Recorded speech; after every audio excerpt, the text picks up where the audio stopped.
Je sais que tu pars souvent demander, est-ce que tu veux être mon mentor? Bah non, on fait pas ça. Aujourd'hui, je vais te parler de comment entrer en relation avec un mentor sans toutefois demander.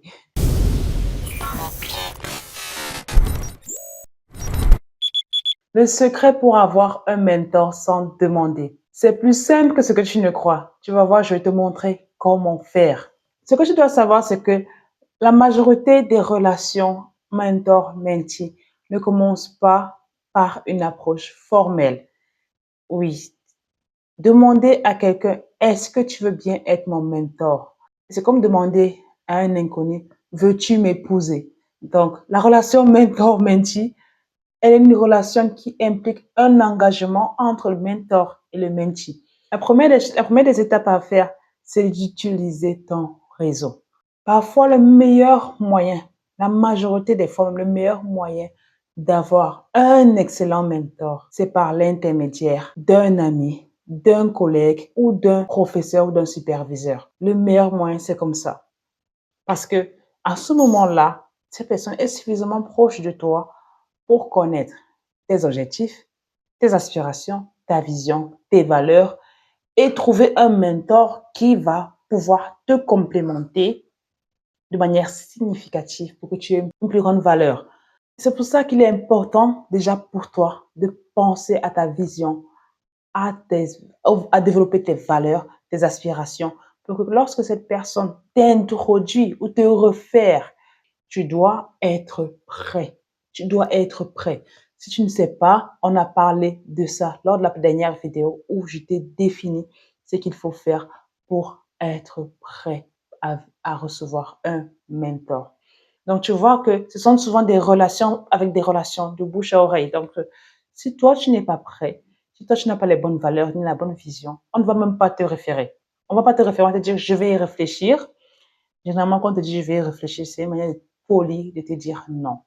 Donc, il faudrait bien comprendre les signes et les messages qui se sont transmis également. L'avantage de cette approche, c'est que le contact devient plus casual, devient moins formel, ça devient plus amical parce que celui qui te réfère généralement est en bonne relation avec le référé, avec le mentor en question et te met dans ses bonnes grâces. Ça fait que le mentor te prend aussi comme son poulain automatiquement, sans pour autant que tu aies eu à prononcer le mot mentor.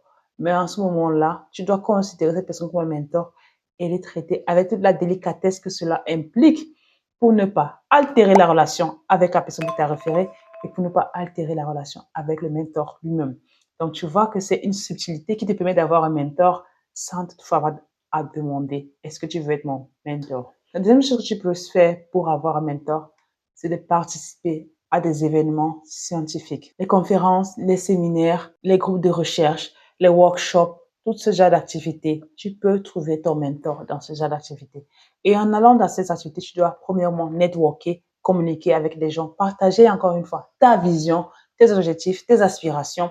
Et lors des échanges, tu pourras être en mesure de voir s'il y a des personnes qui résonnent avec tes objectifs, avec ta mission. Et en fonction des mots qu'ils te donneront, des conseils, des directives, tu pourrais déjà être en mesure de savoir si ces personnes-là ont l'étoffe, ces personnes ont l'étoffe de mentors excellents et tu garderais leur contact. Tu gardes leur contact. S'ils t'ont donné des conseils, tu prends le conseil, tu vas l'implémenter, tu lui fais mise à jour par la suite disant que tu as implémenté ces conseils et ça a marché et tu es reconnaissant et par la suite, tu continues à faire des mises à jour et inconsciemment, tu vas continuer à te donner des conseils, tu vas continuer à te donner des suggestions, des objectifs, tu vas continuer à faire des petites requêtes et tu vas continuer à donner de la valeur, même celle qui est implicite encore une fois. Et de fil en aiguille, tu te retrouves avec un mentor qui t'aide, qui te coach dans tout ce que tu fais, mais en aucun moment on ne parle de mentor. En aucun moment tu as dit, est-ce que tu veux être mon mentor? Encore une fois, j'ai fait une infographie qui résume tout ça, ne t'inquiète pas, tu pourras télécharger l'infographie, je te laisse le lien dans la description pour que tu puisses avoir ça sous tes yeux et de savoir les do's and don'ts, ce que tu dois faire et ce que tu ne dois pas faire pour demander avoir un mentor et pour entretenir la relation. Je laisserai dans la description. La troisième des choses que tu puisses faire pour avoir un mentor, c'est de contacter la personne via les réseaux sociaux ou alors via une adresse email pour montrer ton intérêt authentique envers ses travaux, envers ses activités et commencer à échanger sur cela. Tu parles de manière scientifique par rapport à ce que tu fais et comment ce que la personne, le mentor, a fait s'imbrique dans tes activités. Et en parlant de tes purement scientifique, le mentor pourrait être tenté de te donner des conseils pour te permettre d'avancer dans tes travaux de recherche. Et ces conseils-là, tu vas les implémenter encore une fois et revenir refaire la transmission, le suivi, la mise à jour et de fil en aiguille, la relation va se former, la relation va naître et tu auras déniché un mentor qui t'accompagne dans ta carrière sans avoir demandé. Est-ce que tu veux être mon mentor? Pour ça, il ne faut pas être pressé, il ne faut pas être précipité et penser que ça va être une relation d'un jour, d'un email ou d'une semaine. Ça prend du temps. Comme une relation de mariage, ça prend du temps parce que c'est une relation à long terme. N'oublie pas qu'un mentor, souvent, t'accompagne toute ta vie. Lorsque tu te comportes bien, un mentor n'est pas seulement là pour une phase, il est généralement là pour toute ta vie. Il veut te voir grandir et il veut voir qui tu vas devenir. Donc, tu dois vraiment bien entretenir cette relation et suivre ses conseils autant que faire se peut. La quatrième des choses que tu puisses faire pour aborder un mentor, c'est d'être attentif aux signes et intérêts. Là où tu es actuellement, il y a des gens dans ton entourage, probablement des superviseurs, probablement des collaborateurs, probablement des gens avec qui t'inspirent, qui te donnent des conseils, qui te donnent des canevas à suivre, qui t'encouragent, mais tu les négliges. Tu les négliges parce que tu te dis qu'ils ne sont pas peut-être assez hauts, peut-être parce qu'ils ne sont pas les bonnes personnes pour toi. Pourtant, cette personne, le fait de te donner des astuces, des tips, des opportunités, te considère déjà comme un mentee. Et c'est un signe pour toi de continuer à entretenir la relation de la meilleure des manières pour que cette personne-là continue à te pousser, à croire en toi et à te faire arriver encore plus vite. Donc, il faut être attentif aux signes qui t'entourent. Il faut être attentif aux mots qu'on te donne, aux messages qu'on te laisse avoir. Et il faut être reconnaissant.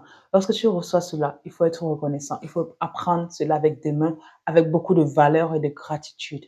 Parce qu'encore une fois, le mentor n'a aucune raison de t'aider. Il n'a aucune raison, il n'a aucun bénéfice à te faire avancer, à te faire éviter les pièges qu'il a eus. Sauf que lui, il vit parce qu'il laisse une empreinte sur l'humanité également. C'est la seule raison pour laquelle il pourra le faire. Mais si cela, à la fin, tu n'es pas reconnaissant, tu es ingrat, tu es hypocrite, il ne va plus le faire. Donc, il faut bien savoir qu'ils aiment les gens qui ont des bonnes valeurs, des bonnes vertus et surtout une bonne vision. Donc, sois attentif aux signes, sois attentif à ton entourage, écoute ce qu'on te dit et tu verras que peut-être il y a déjà un grand mentor derrière toi qui attend derrière, qui attend bas, qui got your back, comme on dit. Alors, tu l'as bien compris, développer une relation avec un mentor, ce n'est pas facile. Et il ne faut pas forcer les choses. C'est une relation naturelle. C'est une relation naturelle comme le mariage. On ne précipite pas le mariage. On ne marie pas quelqu'un en un jour.